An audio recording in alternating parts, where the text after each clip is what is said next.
Hey guys, and welcome back to my channel.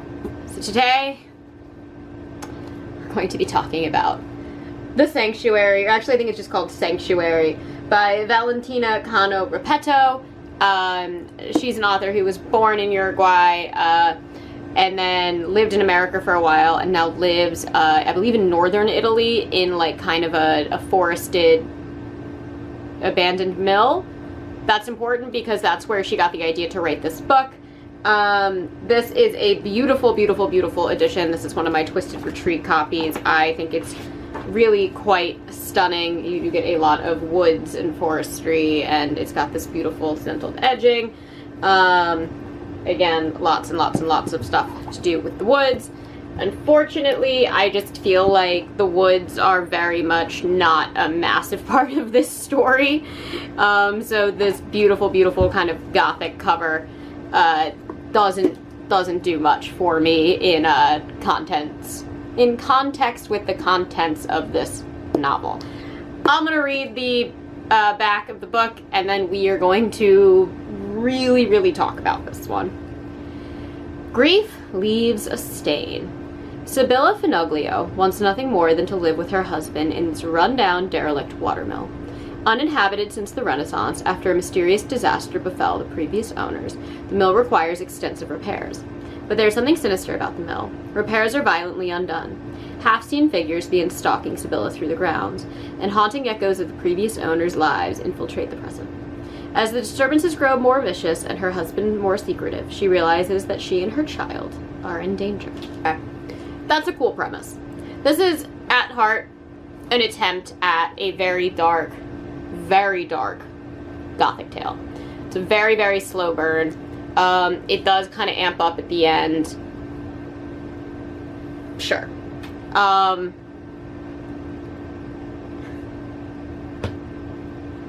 my lord, is this a slow burn.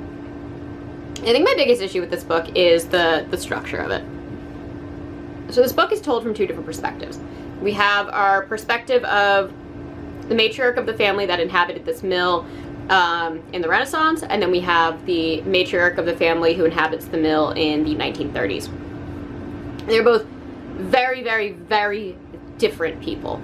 Our Renaissance matron is a very powerful, very strong-headed, very independent woman who dabbles in, I don't want to say witchcraft, but like herbology, and is very into herbs as medicine. Definitely seen as a witch for that, but still very much a noble woman, married to a very supportive husband with a large set of children. She comes from high society, moves to this kind of rural town. The people of the town don't like it. Some of the ladies do like her.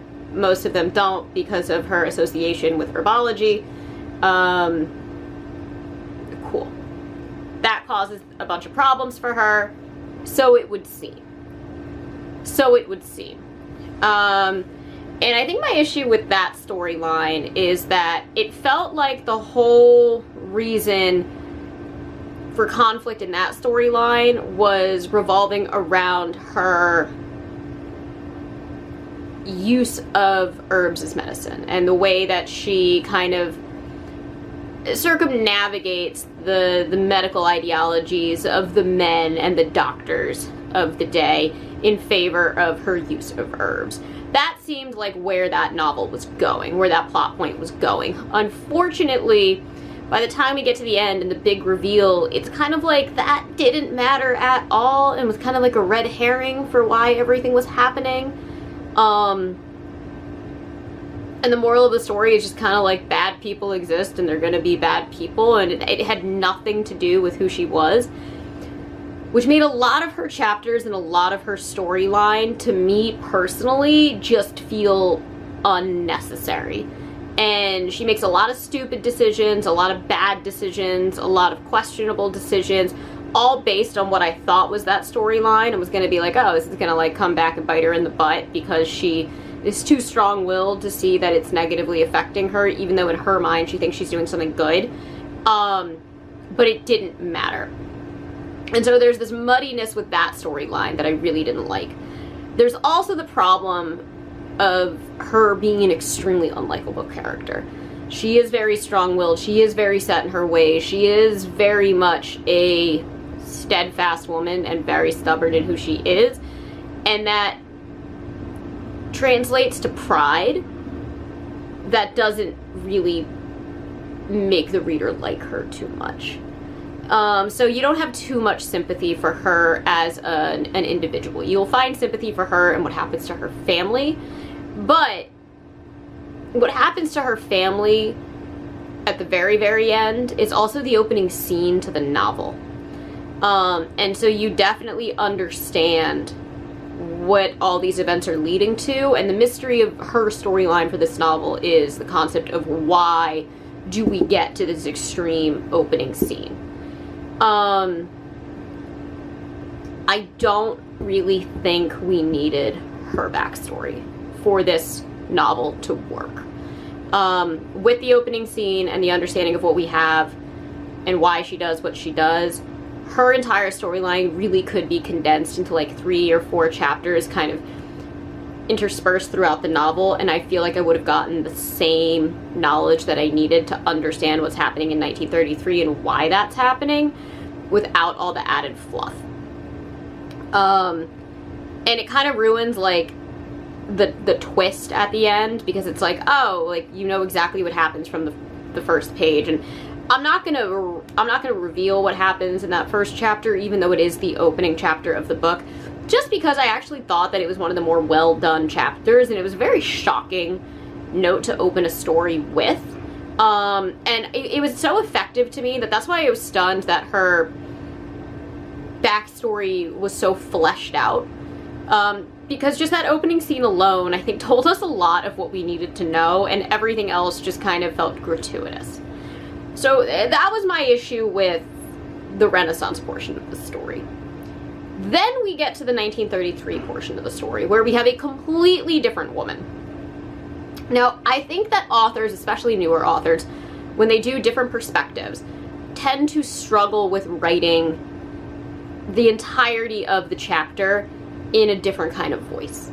I feel like that's the most effective way to write any kind of perspective swapping novel where the varying points of view are pivotal to understanding what's going on. But it was just very difficult for me to follow the different chapters and the different perspectives, because there's so many really difficult names kind of thrown everywhere. And in passing too, where it like really took me a while to figure out that like one character was a child and one character was like the servant who watches over the children. Like it took me a very long time to figure out that they were different people, and then when I found out that they were different people, I was like, oh, they're not all the children. Like there are definitely these like moments where it becomes really confusing, and then the kind of incorporation of a lot of Italian terms that aren't necessarily super common. And then just the way that the story was actually written from each perspective, the objective voice that goes into the actual explanation of the plot was so similar that sometimes I would get confused over which character I was reading about. And then we have to look at the fact that we do have two very, very, very, very, very different women. So we have Sibylla, who is our main character, sort of.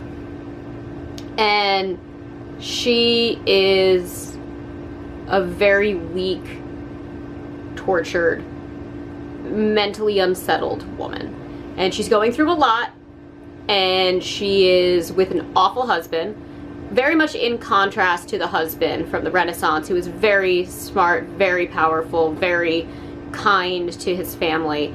And then we have this other guy who like originally starts off that way and then becomes this just like really awful and unlikable character, and he just kind of stays that way. And as he continues through the story, there's a lot of things that I felt like were alluded to that I don't think ever got answered.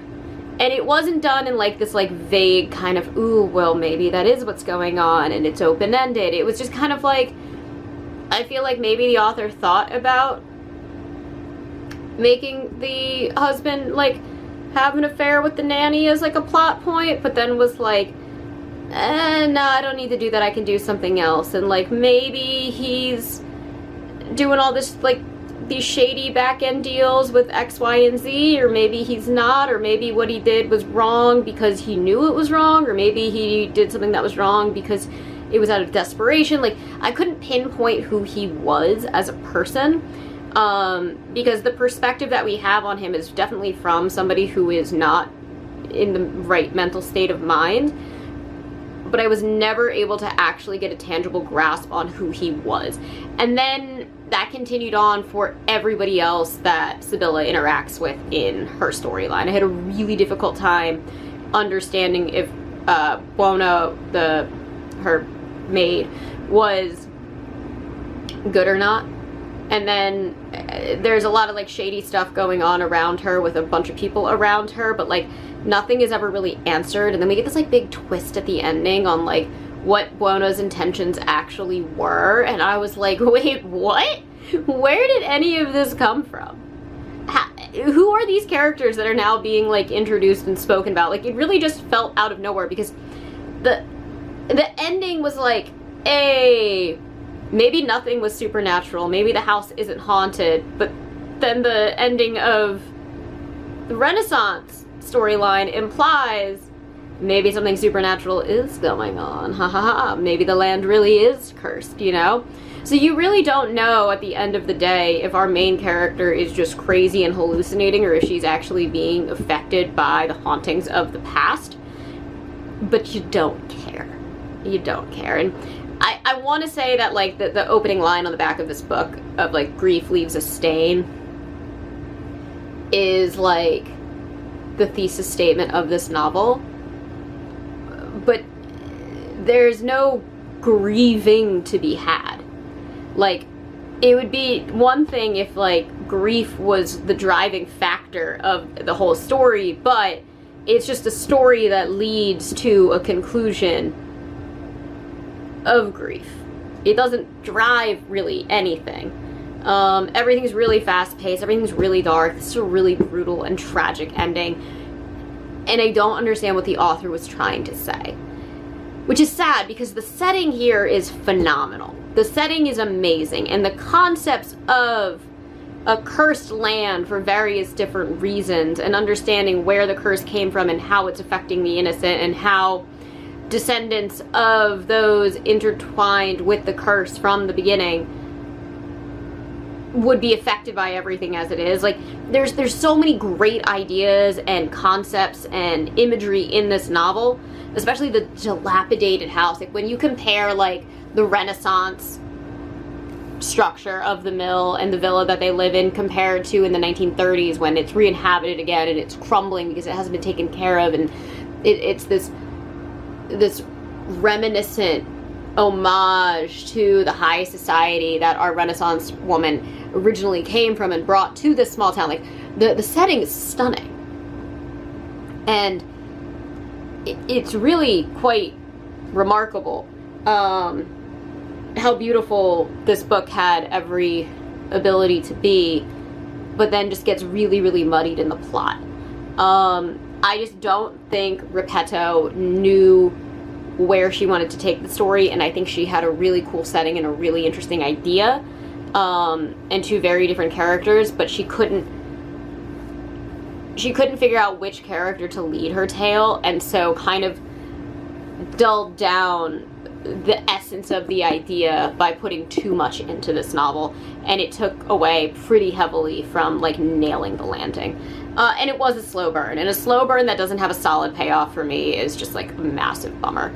So this was a 2-star read for me. I really, really, really wanted to like it, because, again, I think the concept is incredible. I think the setting of this novel is stunning. But I also don't get the title. I do not understand why it's called Sanctuary. Like, it does not make sense to me. So this was a 2-star review for me, and I'm trying to do this really hard I'm trying to do this without any spoilers, because, like, I really have nothing to talk about critiquing, like, what happens at the end, because it happens at the beginning, and it's, like, it's just incredibly depressing. I guess, like, the one thing I could say is, like, after all the events of both timelines take place, another person, we find out about another person who we know is going to be moving into the villa, and it's just like this, like, oh my god, it's that person, right? And it's like, cool, why does that person deserve to move there? Like, it just felt very, like, weird, and like, oh, we talked about this character at one point, so now we're gonna bring him back as, like, a final, I gotcha, you know? It's just like, god, I don't know. And I just don't understand the point of the novel. I don't understand what the author was trying to say with this, and I love a gothic tale, and I love a gothic tragedy, but, like, one of the things with those stories is that there's a metaphor behind it, or there's a reasoning behind it, and there's something that you take away from it that isn't just, well, that was depressing. There's no moral, there's no thesis, there's no message of any kind that I got out of this book. This is just, like, really bad things happening to not so great people. And I don't really even want to say, like, not so great. I mean, they're just all kind of really unlikable. Apart from our Renaissance husband, he was quite likable. But that's it. And it just made no sense to me. I really didn't get the motivations of any of the townspeople from the Renaissance time period. I really thought it was going to go into this, like, witch hunt moment, and it didn't. It was just, like, a completely separate storyline, and, like, maybe there's something in, like, Italian culture, especially of the Renaissance, that I'm missing, that I just don't know to, like, fully understand this book and this plot point. But I just didn't get it, and it took me so long to read.